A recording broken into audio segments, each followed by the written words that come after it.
জীবনে আমরা কিছু পাই আর না পাই, প্রত্যেকটা মধ্যবিত্ত পরিবার হোক কিংবা বড়লোক ফ্যামিলি হোক, প্রত্যেকটা পরিবারের গৃহিণীদের একটা স্বপ্ন থাকে, একটা নিজস্ব সংসার, আর সেই সংসারটা নিজের হাতে সুন্দর করে সাজিয়ে তুলতে পারার স্বাধীনতা। প্রত্যেকটা মেয়েরাই কিন্তু এটা চায়। আর কতটা কি আমরা পরিকল্পনা মতো আমাদের সংসারটাকে সাজিয়ে উঠতে পারি বা স্বাধীনতাটা পাই, সেটা কিন্তু নিজেদের ওপরেই ডিপেন্ড করে বা শ্বশুরবাড়ির ফ্যামিলির ওপরে ডিপেন্ড করে। শ্বশুরবাড়ির পরিবারের লোকগুলো যদি একটু সাপোর্টিভ হয়, তারা যদি একটু মেয়েটাকে, যে পরের বাড়ি থেকে এসেছে সেই মেয়েটাকে যদি একটু স্বাধীনতা দেয়, তাহলেই কিন্তু সে তার নতুন সংসারে নিজের মতো করে সংসারটাকে সাজিয়ে গুছিয়ে তুলতে পারে। তো এটা কিন্তু আমরা প্রত্যেকটা মেয়েরই স্বপ্ন, আর এটা কিন্তু আমরা সবাই চাই পূর্ণ করতে। আর তার জন্যই কিন্তু এত পরিশ্রম, এত খাটাখাটনি আর এতটা ত্যাগ স্বীকার আমাদেরকে করতে হয়। নমস্কার, কেমন আছো সবাই? আশা করি সবাই খুব ভালো আছো, আমরাও বেশ ভালো আছি। আমি সুমি। আজকে আমার আরও একটি নতুন ব্লগে তোমাদের অনেক অনেক স্বাগত জানাই। সকালবেলায় ঘুম থেকে উঠেছিলাম জানো তো, আজকে 5টার সময়। আসলে কি বলো তো, ভোরবেলার দিকে না ভীষণ ঠান্ডা করছিল আজকে। আবার গায়ে একটা চাদর দিয়ে সকালবেলায় বাথরুম থেকে এসে যেই শুয়ে পড়েছিলাম, তখন থেকেই কিন্তু ঘুমটা ভেঙে গিয়েছিল, আর ঘুম আসতে চাইছিল না। তাই জন্য সকাল সকালই উঠে পড়েছিলাম। আর তারপর বাসি কাজকর্ম সেরে নিয়েছিলাম, ছাদেও গিয়েছিলাম। ছাদে গিয়ে প্রত্যেক দিন সারা দিনের ওই একঘেয়েমি কিছু কাজের মধ্যে জানো তো, ছাদে যখন আমি আমার সবুজ বন্ধুদের সাথে একটুখানি সময় বের করে তাদের সাথে সময় কাটাই, ওই সময়টা আমার কিন্তু বেশ প্রিয়। সারা দিনের হাজার কাজের মধ্যে ওইটুকু সময় নিজের জন্য বের করে নিই, তাদের সাথে সময় কাটাই। আমি কিন্তু এত কাজের চাপের মধ্যে ওদের বেশি পরিমাণে যত্ন করতে পারি না। মাঝে মধ্যে সময় একটু বের করে ওদের প্রতি যত্নশীল হয়ে উঠি। আর মনের মধ্যে আরও অনেক ইচ্ছা, ওদের গাছ আরও নতুন নতুন লাগানোর, ওদের আরও একটু যত্ন করার। তো সব কিছু কিন্তু সম্ভব হয়ে ওঠে না। তবুও কিন্তু আমি এত কাজের মধ্যে আমার ছেলেকে সামলাই। আমার একটা বাচ্চা ছেলে আছে, ও কিন্তু প্রচণ্ড দুরন্ত আর প্রচণ্ড কি বলবো, দুষ্টু। তাই জন্য ওকে সামলাতে হয়, তার ওপর প্লাস সংসারের কাজ আছে। দেখো, প্রত্যেকটা সংসারে তো কাজের কোনো হিসাব থাকে না। সকাল থেকে শুরু হয় একটা মেয়ের জীবন কাজ দিয়ে, আবার রাত্রিতে শেষ হয় একটা মেয়ের কাজ দিয়েই। তাই জন্য দেখো, সকাল থেকে রাত অবধি তো প্রচুর কাজ থাকে। আর এই সমস্ত কাজ সামলে, বাচ্চা সামলে, তারপরে এই যে আমি ইউটিউবে ভিডিও করছি, তো ভিডিও করার পেছনে যে কতখানি পরিশ্রম আছে। একটা কাজ যদি আমি 15 মিনিটে করতে পারি, সেই কাজটাই আবার যদি ক্যামেরা ফিট করে আমাকে কমপ্লিট করতে হয়, সেই কাজটা করতেই কিন্তু আমার দ্বিগুণ টাইম লেগে যায়। তাই জন্য সেই কাজটাও কমপ্লিট করতে হয়, তাকে এডিটিং করা, পোস্টিং করা সবটাই দেখতে হয়। তারপর আবার গাছেদের যত্ন, তো প্লাস সবটা মিলিয়ে সারা দিনে আমার সময় কোন দিক দিয়ে বেরিয়ে যায় নিজেও বুঝতে পারি না। দেখো, তোমাদের সাথে কথা বলতে বলতে অনেক কাজ কিন্তু করে ফেলেছি। হ্যাঁ, আর এখন কিন্তু ঘড়ির কাঁটায় বাজছে 10:30, 11টা মতো। আজকে খুব তাড়াতাড়ি রান্না হয়ে গিয়েছিল। আজকে ভাবছিলাম সকাল থেকে যে কি রান্না করব, তো কিছুই ছিল না। তো 4টে ডিম নিয়ে এসেছিলাম, তো সেই ডিমগুলোই রান্না করেছি। আর তার সাথে একটু শ্বশুরমশাই বলছিল শাক খাবে, কারণ মাছ থাকছে না, বিভিন্ন রকম সবজি, তো শাক না হলে না ভাতটা ঠিক যায় না। তাই জন্য শাক নিয়ে এলো বাজার থেকে, তো শাকটা উনিই বেছে দিয়েছিলেন। তারপর আমি কেটে ভালো করে রান্না করে নিয়েছি।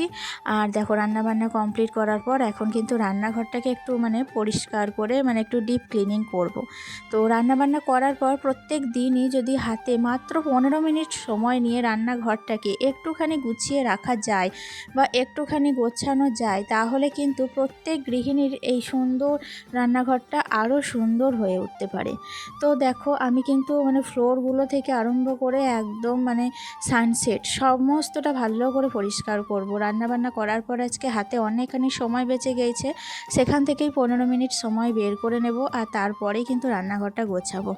দেখো আমার রান্নাঘর কিন্তু অত মডিউলার কিচেন না, আমার রান্নাঘর অতি সাধারণ, একদম মধ্যবিত্ত পরিবারে যেরকমটা থাকে আমার রান্নাঘর কিন্তু ঠিক তেমনটাই। তো দেখো এখনও কিন্তু সিমেন্টের, মানে সানসেট সিমেন্টের ফ্লোর সব কিছুই সিমেন্টের। হ্যাঁ, তো আমার রান্নাঘরটা বর্ষাকালে প্রচণ্ড অসুবিধা হয়, কারণ বর্ষাকালে মানে জল সোপ করে, দাঁড়িয়ে থাকতে ভীষণ অসুবিধা হয়, পাটা সবসময় ভেজা ভেজা থাকে, কারণ আমার যে রান্নাঘরের মেঝে না, ফ্লোরটা কিন্তু মানে প্রচণ্ড পরিমাণে স্যাঁতসেঁতে হয়ে যায়। আর কি বলো তো, আমার বাড়ির পাশে না একটা বাঁশঝাড় ছিল, তো সেই বাঁশঝাড়টা এখন আর নেই, কাটা পড়ে গেছে, কিন্তু আমার মনে হয় বাঁশঝাড়ের জন্যই কিন্তু জলটা সোপ করে, বা কী কারণে করে সেটাও কিন্তু বুঝতে পারি না। যাই হোক, আমার ধারণা ওটা থেকেই হয়। এদিকে দেখো অনেক দিন থেকেই না এই র্যাকগুলো পরিষ্কার করা হয় না, আর রান্নাঘরে তো তাই জন্য একটু তেল চিটেও পড়ে গিয়েছিল, তো সমস্ত মশলার কোটোগুলো নামিয়ে দেখো এটাকে সাবান দিয়ে ভালো করে মেজে ধুয়ে একদম পরিষ্কার করে নিয়েছি। আর এখন এই র্যাকটাকে একটু ভালো করে মুছে নেব, তারপর কিন্তু সমস্ত কৌটোগুলো ভালো করে এই যে ভেজা ন্যাকড়া দিয়ে মুছে র্যাকটাতে সাজিয়ে রাখবো। মধ্যবিত্তের একটাই স্বপ্ন, ছোট একটা পরিষ্কার রান্নাঘর, যেখানে দিনের শেষে একটু শান্তি মেলে। তাই এখন আমি প্রতিদিন মাত্র 15 মিনিট সময় বের করে রান্নাঘরটা গুছিয়ে নিই।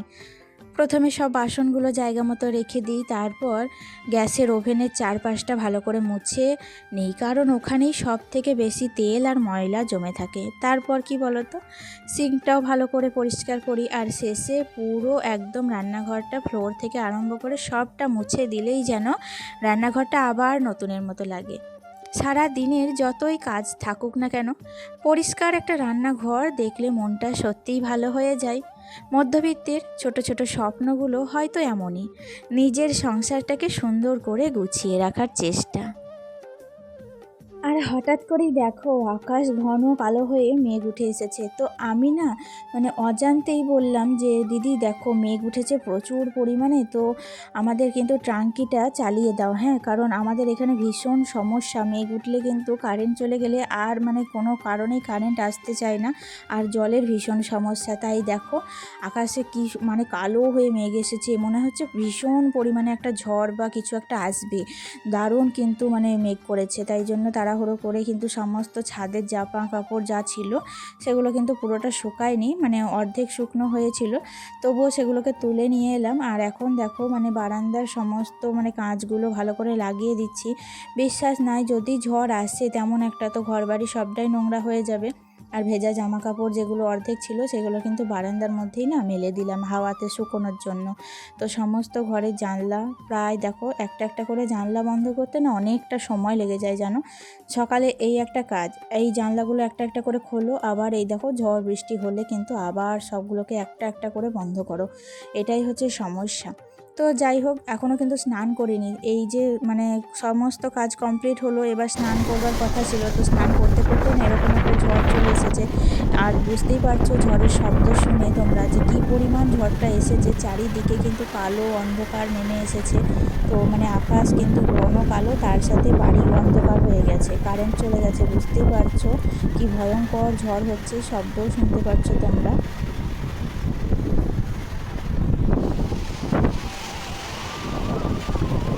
আমার তো ভয় লাগছিল রীতিমতো, যে ছাদে ছিলাম হয়তো উড়িয়ে নিয়ে চলেই যাবে, এরকম একটা ব্যাপার। তো এত ভয়ঙ্কর ঝড় এর আগে কিন্তু আমি কখনো দেখিনি জানো, ভীষণ ভয়ঙ্কর ঝড় হচ্ছিল যে কি বলবো তোমাকে। আর ঝড় যেই শেষ হতে কিছুক্ষণ পরেই কিন্তু বৃষ্টি নেমে গেল, দেখো এখন কিন্তু বৃষ্টি হচ্ছে। আর এর মাঝে আমি নিচে ঘর দুয়ার সমস্তটাই মানে পরিষ্কার করে মুছে নিয়েছি ন্যাতা দিয়ে, আর তারপর কিন্তু স্নানটাও কমপ্লিট করে নিয়েছি। আর এখন ওপরে বারান্দায় বসে আছি, বারান্দায় বসে মানে বাইরের বৃষ্টিটা দেখছিলাম, আর একটু তোমাদের সাথেও শেয়ার করে নিচ্ছিলাম। সঝরে বৃষ্টি হচ্ছে বাইরে। হ্যাঁ, ঘড়ির কাঁটায় এখন বাজে ওই দুপুর 1টা মতো। তো 1টা থেকে বৃষ্টিটা শুরু হয়েছিল, সারা মানে 2:30 মতো বৃষ্টি হয়েছে, 1.5 ঘন্টা মতো। তারপরে কারেন্ট ছিল না, মানে বিকেল 8টা মতো, তাই জন্য মানে বিকেলের দিকে কোনো কিছু তোমাদের সাথে আর শেয়ার করা মানে সম্ভব হয়নি। যাই হোক, এতটুকুই রেখেছি আজকের ভিডিওটা। আজকের ভিডিওর এই পর্যায়ে এসে একটা কথা বলি, যে আজকের ভিডিওটি তোমাদের কেমন লেগেছে অবশ্যই কমেন্টে জানাতে ভুলবে না, পারলে একটা ছোট্ট লাইক এবং মিষ্টি কমেন্ট করে যাও। আজকে আসি, টাটা।